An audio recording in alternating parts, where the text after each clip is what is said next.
uma filosofia tem sempre alguma pretensão de validade universal, ou seja, o filósofo pretende que aquilo que ele está dizendo não seja verdadeiro só para ele, mas seja verdadeiro para nós. Desde o início do nosso curso, eu defini a filosofia como a busca da unidade do conhecimento, da unidade da consciência e vice-versa. As implicações disso são muito mais extensas do que pode parecer à primeira vista. Normalmente, as pessoas não procuram, de maneira alguma, coerenciar o conjunto dos seus conhecimentos mais elevados, seus conhecimentos superiores, de ordem científica, histórica, filosófica, com as suas atitudes na vida real, do dia a dia. Mas o esforço para fazer isso é absolutamente indispensável, na medida em que só aí você adquire uma medida da crença que você tem nas suas próprias ideias. E é evidente que aquelas ideias das quais nós podemos nos servir para aulas, conferências ou livros, ou artigos de jornal, ou para discussões de botequim, mas nas quais nós não podemos nos apoiar para as nossas decisões na vida real, elas não contam realmente, e elas são uma espécie de teatro, quer dizer, um fingimento que você desempenha e do qual você se serve como uma espécie de muleta psicológica destinada, sobretudo, a facilitar o seu esquecimento das responsabilidades cognitivas maiores. Ou seja, quando lhe interessa, você lembra que sabe alguma coisa, e quando não lhe interessa, você apaga. Este fenômeno se observa tanto na vida dos indivíduos quanto na existência das comunidades de intelectuais, especialmente a comunidade científica. Quando observamos a história dessas comunidades, quando não as observamos apenas passivamente, para fins de estudo acadêmico, mas quando procuramos buscar, realmente, fazer uma espécie de uma história da idoneidade científica, a história da idoneidade intelectual nos últimos 4 a 5 séculos, um empreendimento que, aliás, nunca foi feito. Não existe uma história da idoneidade intelectual, mas deveria existir, evidentemente. Como se pode acreditar, vamos dizer, na existência de um fenômeno que jamais foi estudado historicamente? Qual é o padrão de honestidade médio da intelectualidade superior, especialmente da profissão acadêmica? Nunca se fez um estudo disso. Quando se tentou alguma coisa nesse sentido, foi numa escala microcósmica, no estudo do Paul Johnson, que chama Os Intelectuais, onde, observando os grandes mentores da Idade Moderna, ele viu que quase que invariavelmente eram pessoas de uma mendacidade extrema, quando não verdadeiramente personalidades perturbadas. E quando nós vemos esse fenômeno, nós, evidentemente ficamos assustados, falamos, mas como é possível a humanidade seguir essas pessoas? Como podemos, né, até que ponto podemos levar a sério um Jean-Jacques Rousseau, um Voltaire, um Karl Marx, uma coisa assim, se essas pessoas evidentemente não respondiam sequer pelos seus próprios atos? A ideia de que devemos considerar somente as ideias, por um lado, e não a vida das pessoas, é uma extrapolação indevida de um preceito que vale no sentido dos estudos literários. Porque uma obra literária é uma forma acabada, na qual nada mais vai ser acrescentado e que não pode ser alterada pelos atos do seu autor. O que quer que Shakespeare tenha feito antes ou depois dele escrever Hamlet não muda o texto da peça, e aquilo pode ser, vamos dizer, reproduzido indefinidamente, tendo, vamos dizer, uma espécie de unidade formal que cria uma certa independência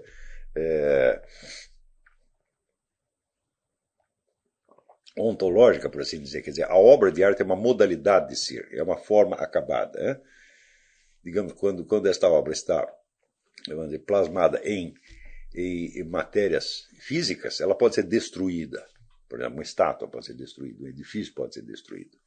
Tá certo? Mas ele não pode ser alterado, ele não pode ser aumentado, modificado, melhorado depois de pronto. Né?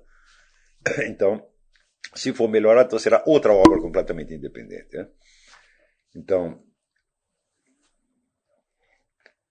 mas quando a coisa está gravada apenas em palavras, então geralmente aquilo se mantém inalterado através dos séculos, apesar de problemas de edição que podem mutilar um pouco o texto. No fim das contas, em média, né, as obras de arte literária têm uma estabilidade. E tendo uma estabilidade, isso garante, vamos dizer, a unidade do objeto que está sendo contemplado por gerações e gerações e gerações de leitores, ou de espectadores, ou de ouvintes, etc, etc. Quando se toca a mesma música várias vezes, existe sempre uma estrutura comum, embora possa haver algumas variações introduzidas pelo maestro, há uma estrutura comum que permanece, e é essa estrutura que está sendo justamente observada. Mais ainda, as obras de arte, elas nada afirmam categoricamente. Como tudo ali é de natureza propositadamente simbólica, então, evidentemente, toda obra de arte tem uma multiplicidade de sentidos e pode ser interpretada em direções diversas. Tá certo? Então, como elas não afirmam nada, então é evidente que não podemos apelar, vamos dizer, da obra ao autor e pedir que ele responda moralmente pela sua obra de arte. Não há como fazer isso. Tá certo? Não podemos cobrar do indivíduo a responsabilidade disto ou daquilo que ele colocou na sua obra de arte, a não ser que haja uma pretensão ali de veracidade histórica, como, por exemplo, no caso da peça de Bertolt Brecht, Galileu Galilei pretende enunciar uma verdade histórica. Então, neste sentido, pode ser cobrada. Mas note que não é uma cobrança artística, é uma cobrança relativa aos elementos históricos que serviram de suporte à obra. Supondo-se que toda a história que ele contou na peça fosse falsa, bem, a peça em si nada perderia, vamos dizer, da sua unidade, do seu dramatismo e do seu poder de impacto sobre a plateia. No entanto, é claro que a mesma coisa não pode valer para as obras de filosofia, porque elas não valem como estruturas ou como formas destinadas a ser contempladas em si mesmas, mas como algo que remete a um objeto, remete a uma realidade externa, especialmente as obras de ciência. Se admitirmos que uma obra de ciência nada diz sobre a realidade, nem mesmo no sentido operacional da coisa, então não é uma obra de ciência, evidentemente é apenas um objeto de arte para ser contemplado e sem nenhum alcance, sem nenhuma apreensão cognitiva sobre o universo exterior. Do mesmo modo, uma filosofia tem sempre alguma pretensão de validade universal, ou seja, o filósofo pretende que aquilo que ele está dizendo não seja verdadeiro só para ele, mas seja verdadeiro para nós. Então, neste sentido, não existe em filosofia ou em ciência esta independência entre obra e autor que pode se admitir nas obras de arte, na medida em que estas não contenham uma referência, vamos dizer, expressa ou proposital à realidade exterior, e desde que elas não estejam tentando te convencer de nada. Mas é evidente que obras de filosofia e obras de ciência, elas têm um intuito altamente persuasivo. O sujeito que solta uma teoria, ele está pretendendo convencer as pessoas de que a teoria dele é verdadeira e de que as teorias concorrentes são falsas, ou pelo menos não são tão adequadas quanto a dele. Um filósofo, né, que se lança lá um tratado sobre metafísica ou sobre ética, ele está pretendendo que as ideias dele sejam mais verdadeiras do que os outros. Na verdade, o que significa você ter uma ideia? Significa você acha que essa ideia é melhor do que outra, senão você teria outra. Né? Qualquer pessoa que chegue para você e diga, olha, a minha ideia vale tanto quanto qualquer outra, significa que ele não tem essa ideia. Significa que ele está apenas enunciando aquela ideia naquele momento, mas que poderia enunciar outra se fosse o caso. Não é isso? Eu, quando quero dizer alguma coisa na qual eu não acredito totalmente, mas que me parece apenas uma hipótese, eu digo, olha, isso é apenas uma opinião, mas poderia ser outra. Não é isso? Agora, eu não posso dizer o mesmo quando estou afirmando, por exemplo, que 2 mais 2 são 4, não é isso? Ou que um quadrado cortado na diagonal dá 2 triângulos isósceles. Não posso dizer, isso é apenas uma opinião. Do mesmo modo, qualquer filósofo ou cientista que enuncia uma teoria, ele não está dizendo, olha, isso aqui é apenas uma opinião e qualquer outra vale tanto quanto essa. Ele está enunciando esta precisamente porque ele acha que vale mais do que as outras. E está pretendendo nos convencer daquilo, né? No início no começo da seu brilhante tratado de filosofia política, Eric Weil diz que toda política tem pretensões universais, quer dizer, toda proposta política ela visa, em princípio, todos os homens, tá certo? Quer dizer, não há um limite para a aplicabilidade de qualquer preceito político uma vez enunciado. Se você está defendendo a democracia, ou o fascismo, ou a teocracia, ou qualquer outra teoria, é porque você acha que aquilo é bom para todos os homens e não somente para alguns em particular. Por quê? Porque isso equivaleria precisamente a não defender essa teoria, mas a aceitá-la apenas como um fato empírico que acontece aqui ou ali, mas que não tem poder normativo. Se você acha que uma proposta política tem poder normativo, então esse poder normativo tem que ser de natureza universal. Ou seja, se você quer o socialismo, você quer o socialismo para todos os homens e não só para alguns. Não é isso? Se for só para alguns, perguntar se você quer o socialismo só para alguns, eu quero o socialismo só para alguns. Eu acho que todos os socialistas deveriam viver num regime socialista. Não é isso? O que significa precisamente, o que não significa eu ter algum amor pelo socialismo, mas justamente porque significa que eu o considero um castigo merecido para aqueles que o defendem. Então, defender uma ideia é, em princípio, defender a sua validade universal e também significa querer a adesão de todos os entes capacitados e todos os entes racionais. Não é isso? Quando o Dr. Freud soltou a sua teoria da psicanálise, alguém disse para ele, poxa, você parece que está querendo curar toda a humanidade.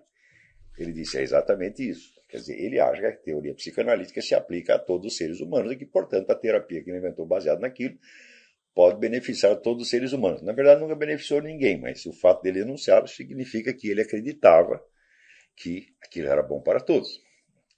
Então, se é assim, então, automaticamente, a separação entre autor e obra já não vale de maneira alguma. Em primeiro lugar, porque nenhuma investigação sobre qualquer fato da realidade termina jamais. Nunca você pode dizer que pôs o ponto final e que nada mais há a dizer sobre aquilo. Portanto, quando o indivíduo enuncia uma teoria, supõe-se que ele pode continuar acrescentando novos e novos dados que o confirmem, ou a retifiquem, ou a relativizem, tá certo? Ou a estendam, isso pelo resto da vida. Então, quando você pega ali os primeiros escritos de Platão, você vê que ali ele começa a esboçar a famosa teoria das ideias e depois vai tirando consequências disso pelo resto da vida e praticamente nunca termina. Tanto não termina que, para além de todas as obras escritas de Platão, há o famoso ensinamento oral, né, que parece ter contido as partes mais importantes do seu sistema. Então, como é que eu posso julgar um diálogo de Platão separado da vida de Platão? Eu não posso de maneira alguma, porque aquele diálogo não é uma forma acabada, não é uma obra acabada para ser contemplada e julgada em si, mas ela é uma etapa de uma investigação, uma etapa de uma vida de busca de conhecimento que prosseguiu e que depois se refletiu em inúmeras outras obras e até em declarações orais que não foram registradas por escrito. Tá certo? Portanto, toda e qualquer obra filosófica é um capítulo de uma investigação que ou vinha desde antes, ou continuou depois, ou as duas coisas. Supondo-se mesmo que a obra seja a última coisa que o sujeito escreveu, que ele terminou de escrever aquilo, pôs o ponto final e morreu na mesma hora, ainda assim fica em aberto o que ele poderia descobrir em seguida. Tanto que, quando um artista termina uma obra, os outros não continuam a escrevê-la. Não é isso? Mas um filósofo, tão logo ele morre, aparecem discípulos que continuam a investigar os mesmos fenômenos, mais ou menos na linha que ele determinou, e que frequentemente levam adiante essas investigações e às vezes até superam aquilo que o seu predecessor havia deixado. Portanto, não existe esse negócio de obra filosófica, né? Também não existe obra científica. Em ciência a coisa é mais óbvia ainda, porque, em geral, as grandes teorias da ciência nunca são estudadas na universidade nos seus textos originários. Quem é que, vou dizer, para estudar a mecânica de Newton, vai fazê-lo diretamente nos textos de Newton? Só pessoas que estão estudando história da ciência. Quem está estudando física ou astronomia vai estudar em algum manual mais atualizado que explica a teoria de Newton, inclusive mais claramente do que o próprio Newton explicava. Portanto, não podemos dizer que o livro de Newton sobre a filosofia natural seja uma obra, no sentido em que se fala de obra na literatura, ou na música, ou na pintura, né? Aquilo é apenas, em ciência e em filosofia, tudo está continuamente se fazendo e se refazendo. Portanto, aquilo é parte da história e é parte, sobretudo, da biografia do próprio investigador.